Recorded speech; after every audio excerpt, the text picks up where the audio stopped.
Oxygen के नाम पर खेली जा रही है घटिया राजनीति।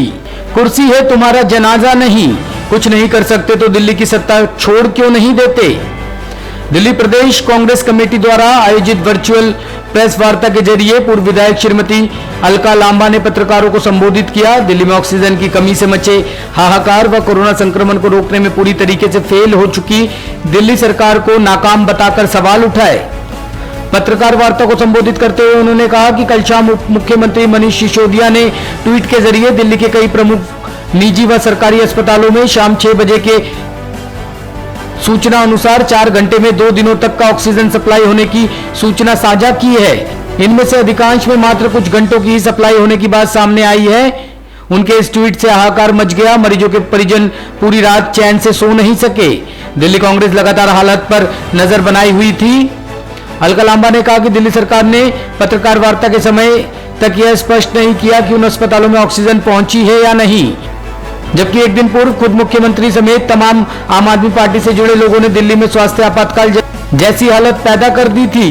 मुख्यमंत्री अरविंद केजरीवाल पर आरोप लगाते हुए उन्होंने कहा कि ट्वीट खेलकर सोई हुई सरकारों ने दिल्ली की आम जनता व मरीजों को सदमे में डालने का काम किया है। अलका लांबा ने कहा कि केजरीवाल बेड बढ़ाने की घोषणा करते हैं, लेकिन उसके अनुपात से आईसीयू वेंटिलेटर पर चुप रहते हैं। दिल्ली सरकार द्वारा जारी कोरोना ऐप के हवाले से कहा गया कि इस ऐप पर पिछले कुछ दिनों से दिल्ली सरकार के अस्पतालों में एक भी आईसीयू वेंटिलेटर खाली नहीं है। इसको लेकर क्यों दिल्ली सरकार चुपचाप तमाशा देख रही है, जबकि गंभीर मरीज अस्पतालों के चक्कर काट रहे हैं। अलका लांबा ने केंद्र सरकार द्वारा पिछले 1 साल के दौरान 9,294 मैट्रिक टन निर्यात करने व 50,000 मैट्रिक टन आयात करने को लेकर HLL के द्वारा जारी टेंडर पर प्रियंका गांधी के ट्वीट के हवाले से मोदी सरकार की नीति पर भी सवाल उठाए। उन्होंने कहा कि कोरोना की लहर से पूर्व व बाद के 1 साल में भारत सरकार ने ऑक्सीजन की निर्यात 2 गुनी कर दी। आज ऑक्सीजन की कमी से हुई मौतों का जिम्मेदार कौन है। जीटीपी अस्पताल से खबर मीडिया के माध्यम से मिली कि वहां ऑक्सीजन का अरेंज हुआ है, लेकिन बाकी अस्पतालों में जहां 6 और 8 घंटे की ऑक्सीजन बची थी, दोपहर 2 बज गए, कल शाम से 6 से अभी 2 बज रहे हैं, 20 घंटे खत्म हो गए हैं। क्या इंतजामात है? क्यों लोगों को मौत के मुंह में झोंका जा रहा है? हम विपक्ष में हैं, हम जनहित में, मैं आपको साफ कह रही हूं, हम जनहित में सवाल उठाएंगे, हम जनहित में सुझाव भी देंगे, हम जनहित में सच्चाई भी मीडिया जो ला रहा है उसे दिखाकर आईना दिखाने का काम भी दिल्ली सरकार को करेंगे और दिल्ली सरकार से हाथ जोड़कर करेंगे। आज भी श्री अरविंद केजरीवाल जी LG साहब के साथ मीटिंग कर रहे हैं। हर मीटिंग के बाद वो कहते हैं मीटिंग बहुत अच्छी हुई, सारी व्यवस्थाएं हो रही हैं, पैनिक मत करिए। आज सुबह भी दिल्ली के मुख्यमंत्री ने एक अखबार की कटिंग शेयर करके दिल्ली की सुनसान सड़कों को दिखाया और बताया कि दिल्ली के लोग सहयोग कर रहे हैं। दिल्ली के लोगों ने हमेशा सहयोग किया है, दिल्ली के लोगों ने हमेशा सहयोग किया है, इसीलिए आपने जब लॉकडाउन की घोषणा कर दी पूरी दिल्ली सुनसान हो गई। लेकिन वो सुनसान दिल्ली आपको बैठने के लिए नहीं हुई थी, आपकी तैयारियों के लिए सुनसान हुई है दिल्ली, ताकि आप पूरा फोकस अपनी तैयारियों में कर पाए। चिंता यह है कि जो सरकार दिल्ली की 1 साल तक तैयारी नहीं कर पाई, वो इस 6 दिन में, सवाल उठ रहा है, इस 6 दिन में क्या तैयारी करेगी। वो तैयारी आज आपके सामने है। रात को जो पैनिक हुआ, लोगों के फोन आ रहे थे, भारतीय राष्ट्रीय युवा कांग्रेस के दफ्तर जाइए तो आपको कॉल सेंटर मिलेगा, वॉर रूम मिलेगा, लगातार फोन आ रहे हैं, दवाई, ऑक्सीजन, वेंटिलेटर व्यवस्थाएं भारतीय युवा कांग्रेस कर रहा है। खाना बांटने का काम भारतीय युवा कांग्रेस दिल्ली के अंदर बैठकर कर रहा है।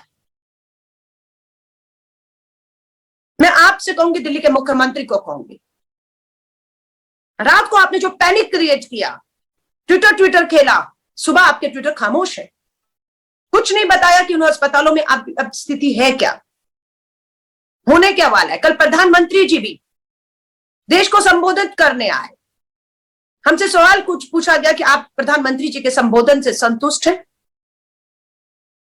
अगर प्रधानमंत्री जी का राष्ट्र के प्रति जो संबोधन था वो ऑक्सीजन देने में कामयाब हो जाता है, वेंटिलेटर देने में कामयाब हो जाता है, इस संक्रमण को रोकने के साथ लोगों की जिंदगी बचाने में कामयाब हो जाता है, हम इस तरह के संबोधन को संतुष्ट मानेंगे और सही मानेंगे। लेकिन हकीकत यह है कि प्रधानमंत्री जी के संबोधन के बावजूद दिल्ली के अंदर हालात या देश के अंदर हालात बद से बदतर हो रहे हैं। जीटीपी अस्पताल के अंदर क्यों मीडिया को सच्चाई दिखाने से रोका जा रहा है? क्योंकि आपको मालूम है कुछ टीवी चैनल्स ने स्टिंग करके दिल्ली की केजरीवाल सरकार के दावों की पोल खोली, उन्होंने बेनकाब किया है। दिल्ली के उप मुख्यमंत्री और स्वास्थ्य मंत्री की पीपी की किट में अस्पताल के अंदर एक मरीज जिसे पूरा इलाज ठीक से मिल रहा है, उनके साथ तस्वीर खिंचाकर शेयर करके मुख्यमंत्री ने भी अपने ट्विटर हैंडल पे डाली है। हम ये कहना चाहते हैं, दूसरी तरफ आपका जो अस्पताल है, अपना जो दिल्ली नगर निगम का अस्पताल है, उस अस्पताल में डॉक्टर ने, टाइम्स ऑफ इंडिया की खबर है, पीपी किट, वेंटिलेटर, ऑक्सीजन की मांग की है। वहीं पर 2 मंत्री पीपी किट पहनकर अंदर जाकर एक मरीज को मिलते हैं और फोटो ऑफ कराते हैं। हम उन्हें कहेंगे कि आप अंदर मत जाइए, अंदर हम उम्मीद है जो पहुंच गए अंदर, उन्हें हमारे डॉक्टर पूरी क्षमता के साथ ठीक करने में, इलाज देने में है। आपको बाहर देखना है कि DDU hospital, LNJP hospital oxygen की कमी से दम तोड़े, बिस्तर ऑक्सीजन नहीं मिल पा रहा है। लेकिन ये अंदर जाकर तस्वीरें अपनी जो सच्चाई जो है वो छुपाकर अपने तरह से, तो दिल्ली में मैं कहूंगी ये सब काम बिल्कुल मीडिया को रोककर आप सच्चाई को छुपा नहीं सकते, अपनी नाकामियों को नहीं छुपा सकते हैं। और हम यहां तक मांग करते हैं कि दिल्ली के मुख्यमंत्री जब एलजी से मीटिंग करें, जब आप बात करें देश के गृह मंत्री से, तो आप आधिकारिक मीटिंग करें, उन मीटिंगों को राजस्थान सरकार की तर्ज पर ओपन करिए, सार्वजनिक करिए। दिल्ली को पता लगना चाहिए कि दिल्ली के मुख्यमंत्री, दिल्ली के एलजी, गृह मंत्री, अधिकारी जब बैठते हैं तब क्या बात होती है, क्या फैसले होते हैं। क्या मीटिंगों पर चर्चा पे खर्चा होता है, चर्चा पे ही खर्चा होता है, या चर्चा के बाद जमीन पर उन सुझावों को, उन फैसलों को लागू भी किया जाता है। लेकिन अभी तक देखने में आ रहा है कि चर्चाएं बंद कमरों में हो रही हैं, बाहर आके बताया जाता है सब ठीक है, लेकिन हकीकत कुछ और सामने आ रही है जो बेहद चिंता और पीड़ा पैदा करती है।